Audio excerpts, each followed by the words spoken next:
नमस्कार। शीतकालीन सत्र में पी चिदम्बरम जैसे अनुभवी राजनेता की बात ना मानना कांग्रेस को भारी पड़ सकता है और वो फंस सकती है अमित शाह की एसपीजी चाल में।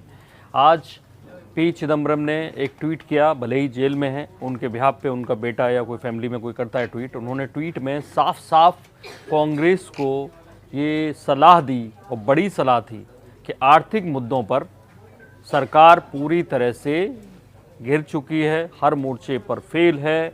ऐसे में कांग्रेस को ये चाहिए कि कांग्रेस बाकी विपक्षी पार्टियों की अगुवाई करे और हर मोर्चे पर, और ख़ास तौर पे इस मुद्दे को लेकर, यानी आर्थिकी को लेकर, अर्थव्यवस्था को लेकर, इकोनॉमी को लेकर, जहाँ जहाँ सरकार फेल हुई है उन पर अगुवाई करे और प्रभावी विपक्ष की भूमिका निभाए। लेकिन कांग्रेस के नेता चाहते हैं, शीतकालीन सत्र का पहला दिन होता है और वो पी चिदम्बरम की बात नहीं मानते और फेल हो जाते हैं।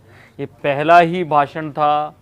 कांग्रेस के जो नेता हैं सदन में, लोकसभा में, अधीर रंजन चौधरी, उन्होंने एक एक करके 3 मुद्दे उठाए लेकिन पी चिदम्बरम की बात नहीं मानी। पहला मुद्दा ये उठाया कि फारूक अब्दुल्ला अभी तक हिरासत में क्यों हैं, हालांकि वो नज़रबंद सरकार उन्हें बता रही है। साथ साथ उन्होंने पी चिदम्बरम का भी मुद्दा उठा दिया कि कैसे उनको सदन में होना चाहिए, ये उनका विशेषाधिकार है। सुनिए।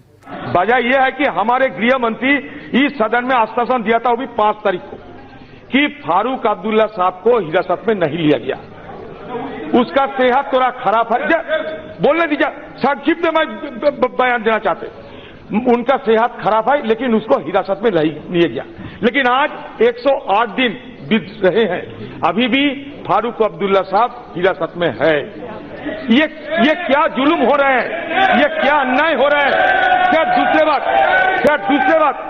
दूसरे बात हम चाहते हैं कि सदन में जब सदन शुरू हुए हैं फारूक अब्दुल्ला साहब को यहाँ लाया जाए, चिदम्बरम साहब को लाया जाए, क्योंकि ये उनका कॉन्स्टिट्यूशनल ऑब्लिगेशन है। उसके बाद उन्होंने दूसरा जो जरूरी मुद्दा समझा वो ये समझा कि जो ईयू के सांसद गए थे, यूरोपियन यूनियन के, कश्मीर के भ्रमण के लिए, सरकार के किराए के टट्टू थे। सुनिए। सर यूरोप से मादी शर्मा की दौलत आप एमपी को यहाँ किराए में लाते हैं। ये सारे किराए के टट्टू को लाते हैं श्रीनगर ले जाने के लिए, ये दिखाने के लिए कि हालात वहाँ सामान्य है।